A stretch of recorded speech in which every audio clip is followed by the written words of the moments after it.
The highest ideal that a person holds, consciously or unconsciously, that's their God. It functions in precisely that manner.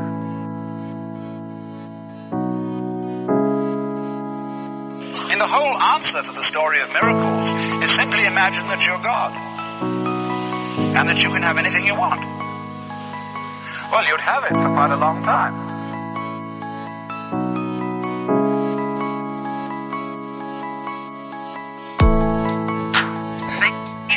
For example, is by definition the worst that a person can be. And Christ, by definition, this is independent of anything but conceptualization, is by definition the best that a man can be.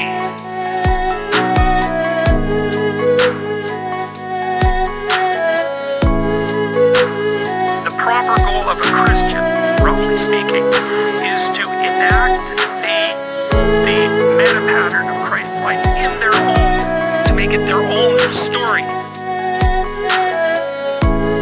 The mythological figure of Christ, let's say, is that he takes on the burden of mortality voluntarily. He accepts it as a precondition of existence. And we have to do that because otherwise we get resentful. Like, life is hard, make no mistake about it. People's lives are tragic. It's no wonder people are angry and resentful and bitter. But the way out of that is to accept it, to accept your mortality, and that helps you transcend it. That's partly what the crucifix symbol means. You have to accept your death voluntarily. That's part of the path of the hero. It's a very difficult thing to do, obviously. What's your alternative? No one than that. Well, telling the truth is a good start, because then you don't fool yourself about who you are.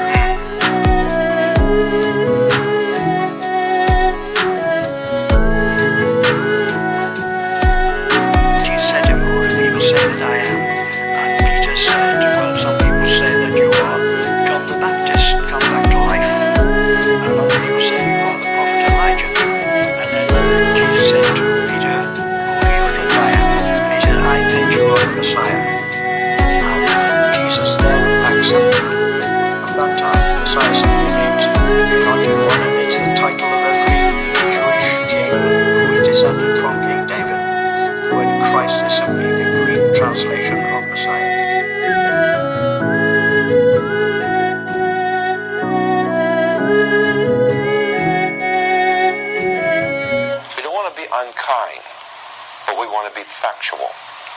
We don't want to cause hurt feelings, but we want to be academically correct in what we understand and know to be true. Christianity just is not based on truth. We find that Christianity was in fact nothing more than a Roman story developed politically.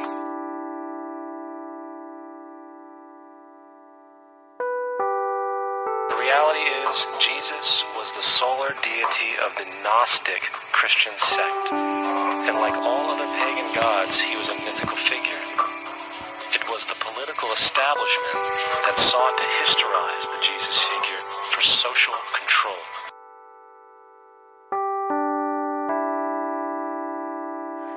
Well, the Gospels are really allegories of the struggle of the soul of every man, every woman. The Jesus figure stands for the higher self.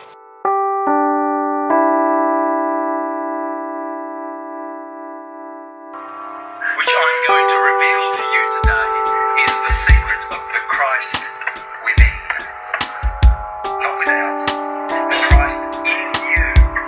There is a secretion, brain fluid, and this fluid is an oil, and in ancient times this fluid was called, in Greek it's called Christos, it's called the Christ. The Holy Claustrum is otherwise known as the Santa Claus. You see, because this fluid that goes down to the sacred plexus is a sacred fluid. And this is where the story of Santa Claus bringing presents down the chimney comes from. It's a story of physiology. Every month there is a germ or a seed planted in the solar plexus, which is just above the sacral plexus. And that germ is the oil, the Christ, which is born in Bethlehem. Because the solar plexus is otherwise known as Bethlehem. And you see, the ancients knew that this seed that is born in Bethlehem once a month is the Christ, and that if one were to abstain from sex during that period, that oil and seed would be saved, and it would rise. When the oil arrives at the very, very top, there awaiting is the optic thalamus, an egg-shaped organ in the middle of the head. When it crosses this pneumogastric nerve, this is called the crucifixion. The oil is not killed and destroyed, but it is magnified 1,000-fold, and then reaches the pineal gland after 2.5 days and illuminates the optic thalamus and the pineal gland. The optic thalamus was known as the light of the world. The Holy Land is within, people. The Holy Land is the body.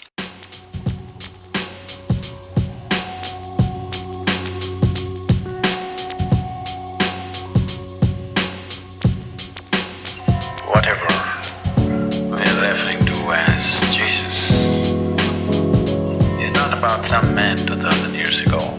It's about a certain possibility within every human being. So that has to rise. It's not that there is no Jesus in you. It's just you kept him hung, impotent. He needs little empowerment.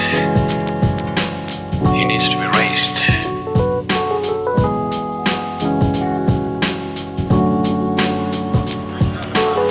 They had a saying, the ancients, as above, so below. Whatever was in the heavens was within us. There's a mystery at the heart of Christianity, and that echoes the mystery religions which were all around. It shows the kinship between Christianity and them. What was the mystery? The mystery is this: not that you have to fall down on your knees and beat your breast and say what a terrible, rabid sinner you have been, and plead for mercy at the mercy gate, which is the literalist point of view, but that within every one of us is the spark of the divine. Within every one of us are the seeds of our own salvation. We all share in this gift. You have to awaken. You have to have a virgin birth. The virgin birth is what happens inside you when you realize who you really are.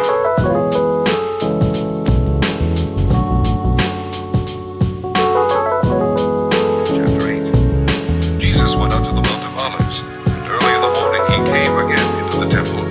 All the people came unto him, and he sat down and taught them.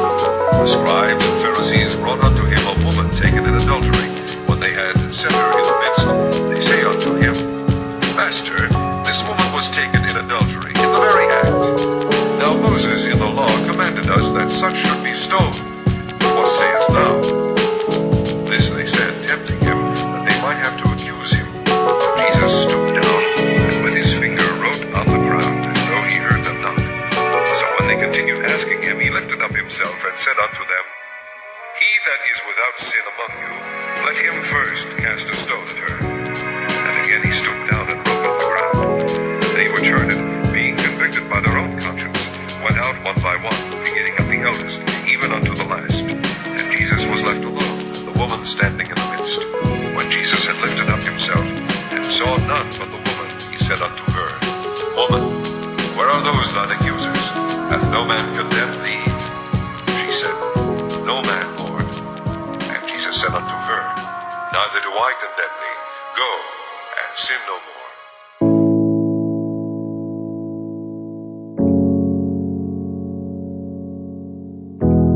Without the cornerstone that understanding provides, we're lost. And that's not good, because then we're susceptible to psychic pathology. That's psychological psychological pathology. You know, the people who are adamant anti-religious thinkers seem to believe that if we abandoned our immersement in the underlying dream that we'd all instantly become rationalists like Descartes or Bacon, or, you know, intelligent, clear-thinking, rational, scientific people. And I don't believe that for a moment, because I don't think there's any evidence for it. I think we would become so irrational so rapidly that the weirdest mysteries of Catholicism would seem positively rational by contrast.